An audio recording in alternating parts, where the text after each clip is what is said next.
Okay, this is Steve coming at you on a Monday morning, late July 2014. This is the bot benefits video.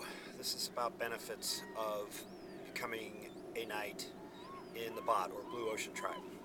And it's hopefully it's not too long a video, but there's an awful lot of benefits to cover, so I'm going to try to rapid fire them off as best I can, and you can drill down into the details and see for yourself whether or not those benefits are real, they make sense to you, they resonate, all that stuff. So the benefits have a kind of a dividing line. They relate to each other, but there's a dividing line between digital assets and benefits. Those are the things that we find in the virtual world, in the online world. They're kind of elusive to a lot of people unless you've spent a lot of years online and with computers and doing things with servers and marketing and the tools that people who do this type of thing have been using for a very long time or a short time, but they've gotten good at it in a short time. It's easier to get good at digital marketing in a shorter period of time today than it was 10 or 15 years ago, when we didn't have video and we didn't have the courses and we didn't have an awful lot of people who are really pretty good at doing digital marketing and building digital assets and frameworks. So it's easier now in some sense, but it's also harder because it's such a big arena and there are so many ways to choose to proceed with digital marketing and digital tools that it overwhelms people and they don't know what to buy, who to listen to. It's very, very confusing to people, and the tendency is to run from the digital world when it gets that big and hairy and Wild West like and confusing, and they take a few tries, a few swings of the bat, if you will, and it doesn't end well because there's an awful lot of products and services and people, even some who mean well, that really aren't providing the service that people need in order to prevail in digital marketing. So that's the digital side. And then the physical side is in large part ignored especially in the online only, the pure online marketing world, where you're just trying to be a network marketer or an internet marketer selling a digital product, and you're recruiting or building a list and a reputation and a brand and an organization, or you're recruiting to a community, a subscription-based community, or you're selling a friend's product because you like the product, or you're selling ClickBank products, or you're messing around with eBay or Craigslist or Commission Junction, or you're selling Amazon products. You're writing Kindle books. There's so many ways that you can make money online now that people have trouble picking one that even fits their skills. And then when that doesn't work out so well, the one or two that they've tried, they ignore the rest and they don't choose a mentor or know how to even go about choosing a mentor to get on the right track. And after a couple of tries, an awful lot of people just go back to work because the job market is always there, and if you leave it too long, if you leave the job market too long, at least in the Western world, maybe everywhere, then your resume looks funny. Like maybe you're going to leave that new firm that just hired you or is considering hiring you for a few years while you try the digital marketing or the network marketing or the internet marketing or opening your own hot dog stand again while you're supposed to be working for them, so they don't hire you because you have gaps in your employment record. So you're supposed to be this entrepreneur that goes out there and tries to do the right thing and build a business so that you can hire people who are having trouble getting off the part-time dime or the minimum wage dime or the contract labor temp dime, and then you're punished literally for doing so because you've got a gap in your employment history. If you want to go back to work, well, unless you have a really, really unique skill and they really don't care what your employment history looks like, then you're going to have a hard time going up against somebody who has an unbroken record of sticking with the 9 to 5, Monday through Friday, Monday through Saturday, Monday through Sunday. It's getting harder to compete against a world that wants to work for $6,000 a year and work 10 hours a day and has learned to speak English and works from India or Thailand or Malaysia. It's getting harder because the rich world, the first world, is really expensive to live in, getting more expensive all the time, whether or not they admit it in the records, in the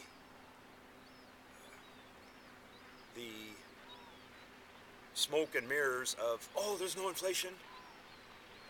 Have you looked at how much it costs to live in the first world lately? I'm sorry, but there's inflation.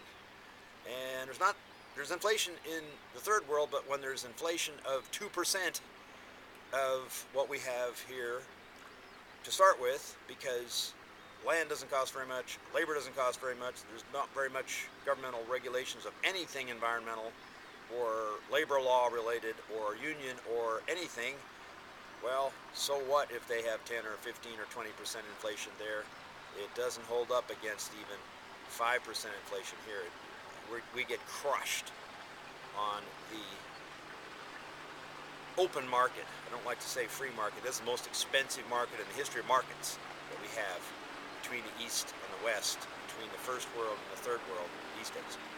So, sorry to get so in detail about those two, the digital side and the physical side, but the physical is where it breaks down, kind of breaks down for recruiting.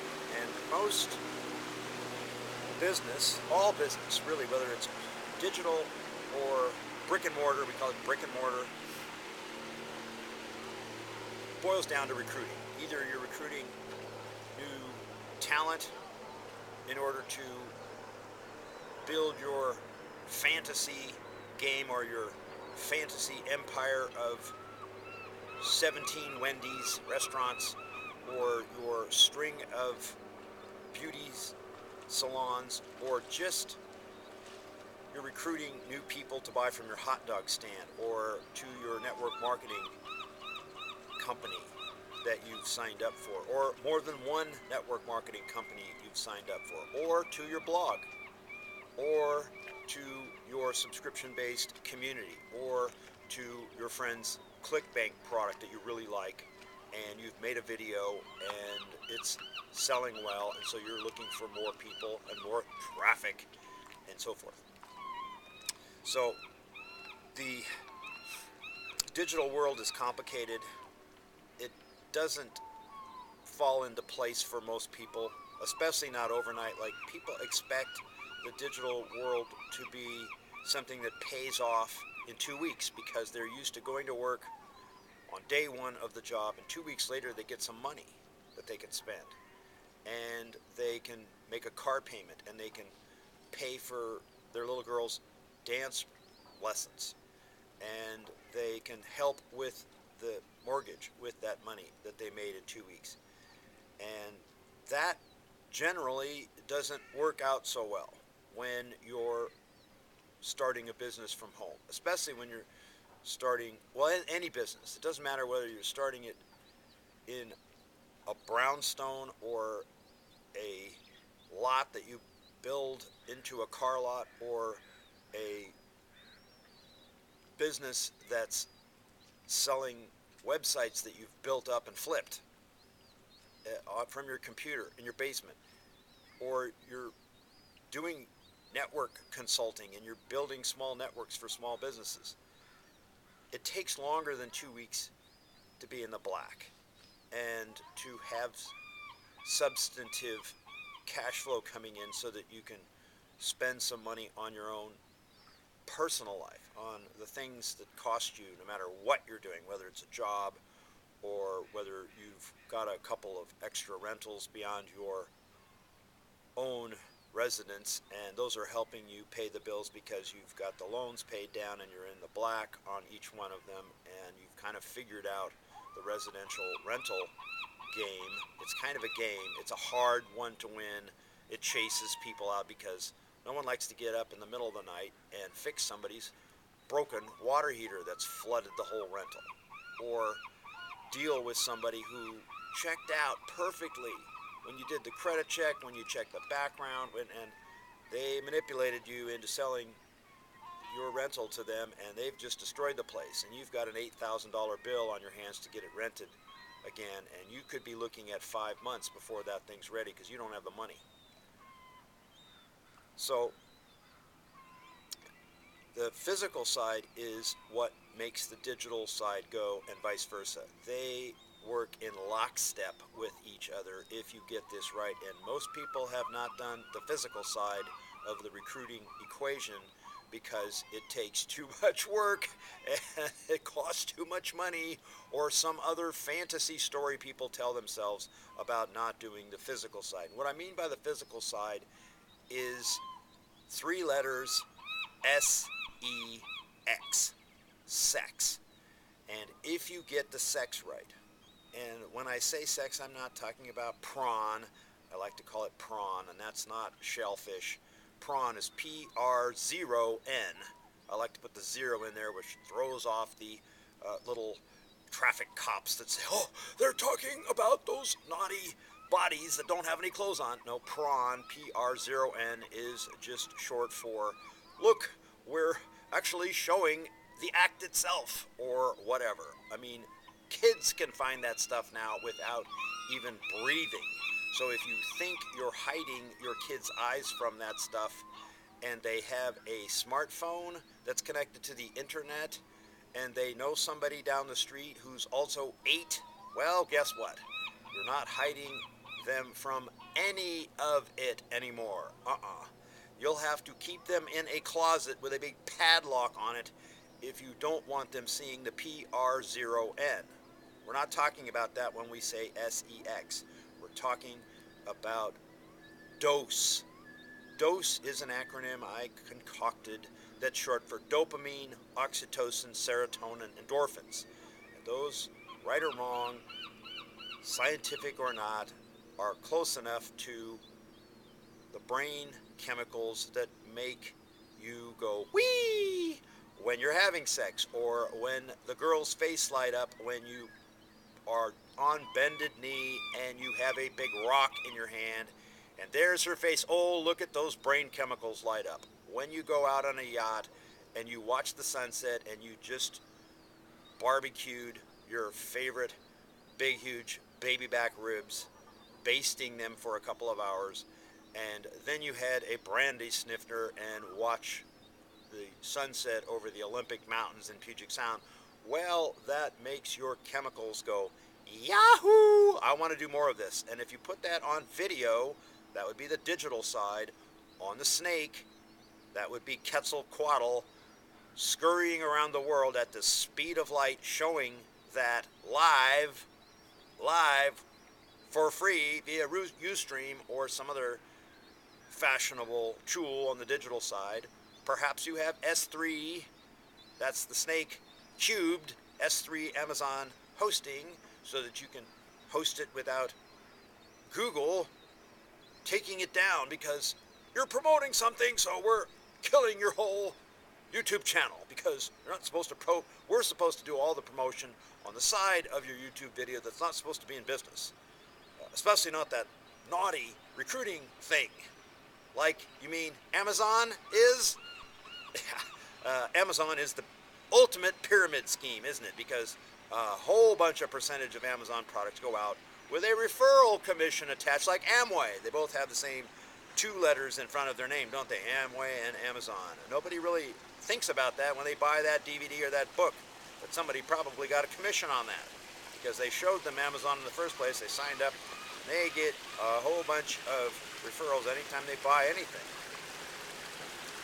So the benefits, back to the benefits, they are substantial on both sides of the digital physical great divide. Most people are going to be showing you digital assets. They're going to be showing you, I don't know, what they can do for your blog, what they can do for building your list, what they can do for conversions of your product, or what they can do to build your brand or set your mindset straight so that you proceed with some rich chevron momentum. They're going to be helping you with libraries of clip art and stock photos and other tools, training so that you know how to run an Xroomer server or use Scrapebox or build a cloaked feeder site array or do things that other people never even heard of. That's what you're going to get on the digital side. Here's what you're missing on the physical side: sex. Because if you want to get the memetics right, the, as I like to refer to it, the MGMs, like the film people and the hotelier in Vegas and elsewhere, the MGMs, that would be money getting memes. Money getting memes, or MGMs. The memetics right. That's the art and science of how things copy from human to human. And if you get the money getting memes to copy effectively, efficaciously, let's put it that way, efficaciously, use a few big words. Why not? You know, are you really trying to dumb it down to 4th grade? Guess who you're going to get? A bunch of tire kickers who are never going to go anywhere if they don't know what efficacious means. They should be able to look it up. It takes 5 seconds. You want your memes to be efficacious.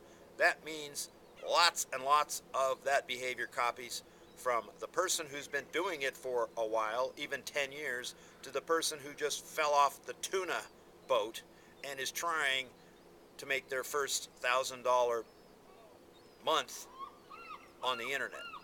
If you get the MGMs right, because you're using sex, that would be those brain chemicals with mega yachts and owned private islands and mountain hideaways, where you can teach lots of things that have very little to do with marketing, at least at first glance. But oh, guess what?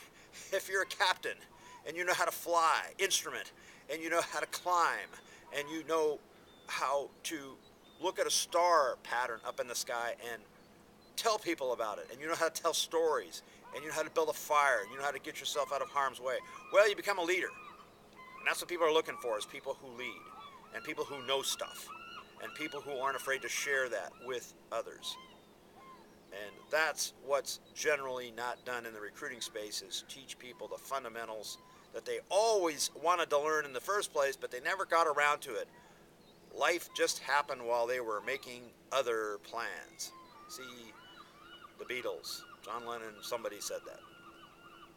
So that's what we do. We help people learn the things that they really wanted to learn all along, never got around to it. How to set a sail, how to navigate, how to dive, how to become a dive master, how to rappel, how to ride a mountain bike, how to properly deliver a speech in front of a large group without crapping your pants. It's not that hard after you have some practice.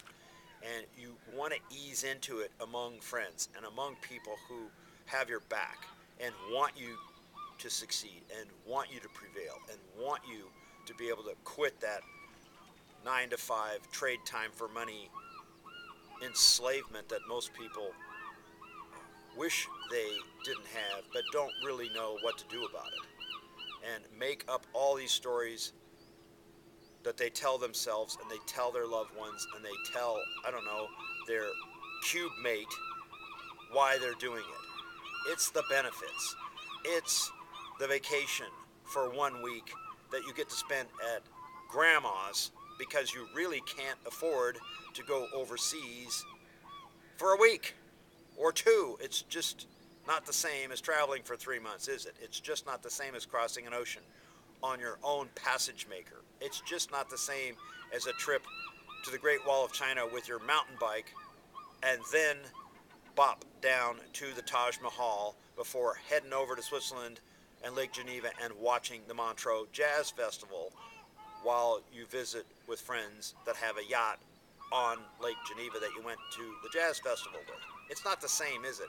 How many people get to go to the World Cup in Rio and then a little later, a few months later, get to go to the Mardi Gras in New Orleans, and then they're back for Carnival later, and so forth. It's just everyone makes compromises, makes excuses for not doing the big things, for not living the life of Riley, because they didn't think big enough, because they didn't stretch their brain far enough, because they were taught their whole lives to think cubicle, to think small, to think packed, to think color inside the lines, to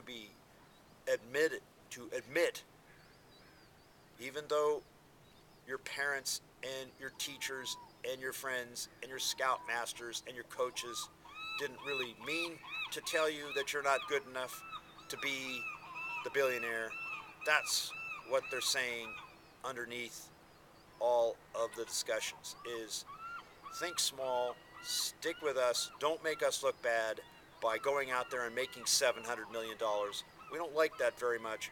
We want you to be like us. We want you to go back to work on Monday. That's what you're supposed to do. And at the end of the week, plunk the money in the plate at the church and come to the football game and complain about a crummy raise in the bar with us, and then we go to the football game. Instead of thinking bigger, instead of breaking free from the wolf pack, instead of blazing your own trail and following a different drummer, all of those things are social diseases that will get you banned from your mates, banned from the pack. And then it gets lonely, doesn't it? You have to learn how to acquire new friends, new connections who are in the same boat, who have left the pack and have moved on to bigger thinking. And this is difficult. This is not easy. You don't get to do this and not pay a price. You can't be a 500 millionaire or even a 50 millionaire or even a 500,000 per year earner without leaving most of the people that you know behind, including your own family, including your parents, including siblings, including your best mates from high school or college. For the most part, you're out in the cold and you're not like them anymore, and that's a hard transition. So these are things that you can find a framework, find a group of people who can support you if you choose to depart from the large pack of humans that are not interested in departing from their comfortable comfort zone ways of living and changing into somebody else that it requires some bleeding and requires some work, and it requires you to think differently. Thinking big is thinking differently. Big words are generally perceived as bad words. You don't want to say a lot of big words because humans don't like big words. Those are bad words, and they make them feel small. They don't want to go look them up because, well, they haven't looked up a lot of words in their life because they haven't read a lot. A lot of humans have not read a lot. And even if they know how to read and they're not illiterate, in a sense they kind of are because they have a limited vocabulary and they have a limited sphere of what they're looking at, and that doesn't end well financially for most people. You have to understand words in order to transition to understanding symbols, which are more complicated than words. Now you're talking about code. You're talking about the Da Vinci Code. You're talking about computer code. You're talking about the code that's what makes up this video and what photography and videography are about. You're talking about the code that makes up particle physics and non-Euclidean geometry and math, calculus. Those are codes that are harder for people to wrestle to the mat and understand, even just from a layman point of view. And so they don't do any of it. They're really not very much further along in understanding math and science and physics and evolution and history and anthropology and paleontology than they were in 5th grade. And so if you pursue a lot of those, and you know flight, and you know navigation, and you can cross oceans, and you can rappel, and you can whitewater kayak, and you know music, and you can play music, and you can write pretty effectively, and you know how to speak in front of large groups without peeing your pants, well, you're just not the same as most people. And so you're not really very acceptable to them because they feel small in your presence. And that's kind of a social disability, if you will. So you have to sort of seek a smaller and smaller group of people who sort of have your back because they're in the same boat. They've done too much reading, too much writing, too much failing, too much succeeding, made too much money, and done too many things for most of the people that they came up with, most of the people that they learned along with. Most of their classmates have dropped by the wayside. They, I don't know, maybe send a Christmas card, or send them a postcard from a distant place that they're at if they get around to it. But it's just kind of the way it works, that you sort of leave the people who helped you on this path and who care about you but are just not comfortable around you, if you will, since you're worth 700 times what they're worth, and they just don't feel like you fit into their world. And you kind of don't. It's harder. It's hard to make those transitions back. And some people are pretty good at drifting from all of the different socio-economic strata than others. And that's a skill that you can nurture in yourself and with your friends, which actually is a really powerful financial skill, because you learn stuff when you go way to the top and way to the bottom.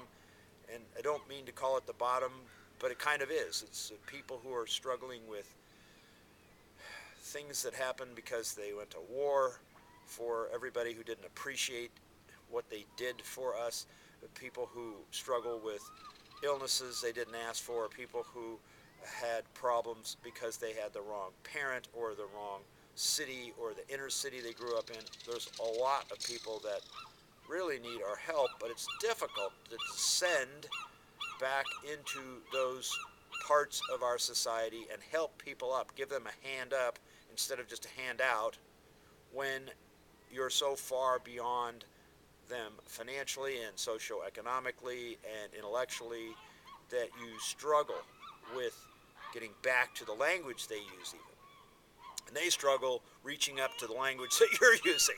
They struggle with it. We forget.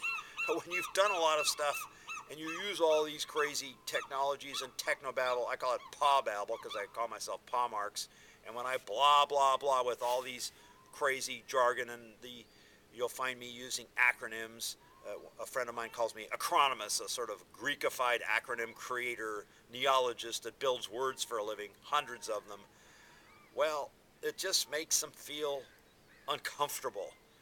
They don't even understand your language anymore because you're using words that are way outside of what they're used to. They're used to what's on TV or what's on the sports channel or what's, basic in the paper and so forth, or what's on the radio. And you're not using that stuff. You're way out there in some la-la land with bizarro, even new words that you've created. That means they got to kind of figure those out along with all these other big words that have been around for a long time, but almost nobody uses them. And they have their place, but only with a small number of people, because everybody else never even bother to look them up. And now you can look them up really quickly with Wiktionary and Wikipedia and with Google, and go look at a video that pronounces the word, and now you know how to pronounce it properly. You're going to say Kabul instead of Kabul, and so forth. You can actually pronounce French, sort of, without halfway butchering it. I spoke all 10 numbers in French for the first time, I think, in a few years. Mea culpa, mea culpa. I haven't been to France in a little while. Been there, spent quite a bit of time, long time ago, different part of my life. But I, 1, 2, 3, 4, 5, 6, 7, 8, 9, 10. And I probably butchered it. I didn't really get into the immersion like I wanted to. And I was off to Spain and then off to Morocco, where I got French and Spanish and Arabic. And I can count in Arabic to Wahid, Juj, Thaleta, Rabah, Khamsa, Seta, Sabah, Tamania, Tisa, Ashra, and some others. But probably 10 languages, numbers. I'm an accountant, you know, and so I at least wanted to learn the first 10 numbers in a dozen languages or so. But we don't do very much of that, and we don't even learn please and thank you in more than 1 or 2 languages. And you know, maybe we know sayonara because we read a book that was about Japan, or you know, maybe we know konnichiwa, or we know what it means. I was taught to say ik wil gelukkig maken. I want to make you happy in Dutch. I spent some time in Holland, but it's difficult to train yourself to learn new languages and learn new symbols and learn new cultures, because it's easy and comfortable just to stick with your own. Half the human race doesn't leave by more than 50-mile radius where they grew up. Half, 3.5 billion, never get past 50 miles from their place of origin. And part of that is how poor the world is. But a lot of it is, it's a comfortable place to be, because it's where your family comes from, and it's where your mates grew up, you grew up, and the culture is all there, and you keep coming back to it. It kind of draws you back, doesn't it? And a lot of people just never got even if they got a ways away, unlike half the people, they didn't get away for very long. They come back, or they get to a place that's really similar, 300 miles away, and it feels a little bit better than where they were, and that's good enough, and they're comfortable there, and that's where they stay the rest of their life. So the benefits are far-flung. You can drill down, you can look at all the details, what the yachts are, what the islands are, what the mountain hideaways are, what the Bourne network is on the physical side, and you can look at the state-of-the-art, best-in-breed, world-class digital side of the house is, what we teach, what libraries we have, what assets we have in place, what websites. We're going to put hundreds of websites together for this crew. We're going to teach people how to build massive Twitter presences and digital marketing asset infrastructure so that they can promote anything, they can do anything, go anywhere. Once you have a big, huge digital presence, once you're a video marketer, once you have audibles, once you have audios, and you have blogs, and you have ebooks in your name, we can help you with that. Private label rights will make you king of many, many hills if you learn from somebody who knows what they're doing. And we're not talking about one person or one small group of 3 people. We're talking about hundreds of really advanced marketers that you're going to have on your side learning this stuff. Because as the tribe grows of whales, mostly people who've been doing this for 10, 20 years and have made millions, tens of millions, even hundreds of millions, well, you have a different set of mentors. And you have a different set of assets, including people assets, that can help you on your path to being someone like them, or being somebody completely different than them because you saw a different way and they helped you achieve that different way, and that helped them. This is mutual brand transference, this is mutual mentorship, this is mutual accountability, partnership. All that's part of a Blue Ocean Tribe, which is progressive and which is seeks out new markets and seeks out new demands that didn't exist before, and then demonstrates monopoly power so that you don't have any competition. You're rendering competition irrelevant in a Blue Ocean Tribe, which is based on Blue Ocean strategy by Kim and Mauborgne, the Harvard researchers that found out how you get to monopoly power in the first place. Just look it up, Blue Ocean strategy. So it's a long conversation. I'm not going to make any apologies for the length of this video. It's important stuff, and I hope you dig in and see what we're doing. Envision it, see where this is going into the future, because that's what's going to benefit you the most, is if you see how big and powerful this is and how much it can do for you if you sign on, if you become a knight of this blue ocean realm that we've put together, and you get to sit around a big old oval table, not a round table, round's not big enough, a big old oval table on a big mega yacht that's seats 18, or in a castle that we've just rehabbed on an island we own. And we're out to go jousting, or we're out to go diving, or we're out to go fishing on a big old pacemaker or whatever. And somebody's putting the sails up on a square rig that afternoon. And somebody's cooking a big feast, and we're going to eat as if we're in King Arthur's court that night. So I'll leave it at that, and just ask. Come and ask questions. Come and dig down, do your due diligence, figure out who we are, figure out if this is something you want to look into further.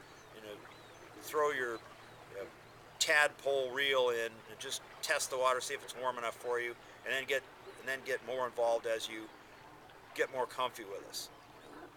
Get comfortable with an uncomfortable group that forgot about what a comfort zone was and doesn't mind bleeding and doing the wrong thing, or doing the opposer, or the satanic, whatever you want to call it, the snake, the system, the sea coast, the stream, the string theory, the synergy, just the Steve, the Steve Jobs, the Steve Wozniak, the Steve Irwin, the Stephen Hawking, the Stephen R. Covey, the Steven Tyler, Arwen's Papa Bear, Steven Tyler, Aerosmith, do the S, do the snake, ride the snake, the video. It's always back to the video, isn't it? And what sells the video? The soundtrack, that's the words between the words. That's the excitement. That's the human emotion in the video. The video is just there to support the soundtrack. A recording vocal, or RV, or recruiting vehicle. RV. That's what sells things. The words between the words is what we teach in recruiting, in marketing, in sales, in persuasion, is the words between the words. What's really at the heart of what this crazy looking guy is speaking about. So it's kind of a overall kind of nebulous. You can find out what all the details and all the individual parts of all this. It's got a lot of moving parts. Oh well. It doesn't lend itself to a 60-second elevator speech. Sorry. That's for somebody else, not this one. Thanks for listening.